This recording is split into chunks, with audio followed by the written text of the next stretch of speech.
வணக்கம். இது உங்கள் கேஎம் நியூஸ் 24x7.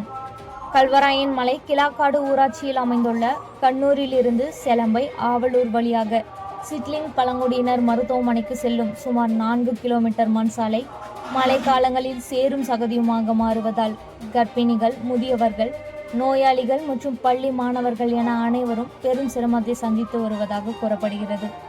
இந்த நிலையில் குழந்தையை கையில் ஏந்தியவாறு கண்ணீர் மல்க அந்த சாலையை தார் சாலையாக அமைத்து தருமாறு அப்பகுதி பெண்கள் மற்றும் கிராம மக்கள் அரசிடம் உருக்கமான கோரிக்கை விடுத்துள்ளனர். இந்த வீடியோ மற்றும் புகைப்படங்கள் தற்போது சமூக வலைதளங்களில் வைரலாகி பார்ப்போரின் கண்களை கலங்க வைக்கிறது. அவசர மருத்துவ தேவைக்கு கூட சாலை இல்லாமல் தவிக்கிறோம். எங்கள் குழந்தைகளின் எதிர்காலத்திற்காகவாவது இந்த 4 கிலோமீட்டர் மண் சாலையை தார் சாலையாக மாற்றி தர வேண்டும் என்பதே அப்பகுதி மக்களின் ஒரே கோரிக்கையாக உள்ளது. வணக்கம். நாங்கள் கண்ணூர் கிராமத்தில் பேசுகிறோம். இந்த பக்கத்தில் கண்ணூர் பக்கத்தில் கள்ளிப்பாறை, குடாரம், வெள்ளூர் 2000 குடும்பம். இந்த எங்களுக்கு தேவையானது அடிப்படை வசதி வந்து மருத்துவமனைக்கு நாங்கள் போனோம்னா கள்ளக்குறிச்சி இங்கேருந்து 40 கிலோமீட்டர் 60 கிலோமீட்டர் தாண்டி தான் போனோம்.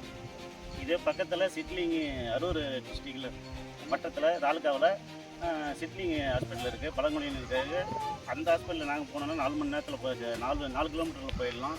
ஆனால் இவ்வளோ நாளாக வசதி 1947 சுதந்திர ஆட்சியிலேருந்து சாலை வசதி இல்லாதனால நாங்கள் சுற்றி தான் போயிட்டுருக்கோம்.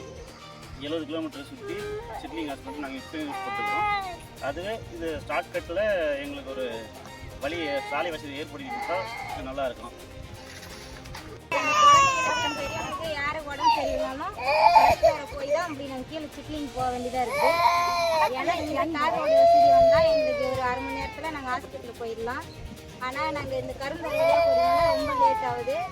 எங்களுக்கு இந்த சீக்கிரமாக எங்களுக்கு தாரோட வசதியெல்லாம் செஞ்சு கொடுத்தா ரொம்ப நல்லாயிருக்கும்.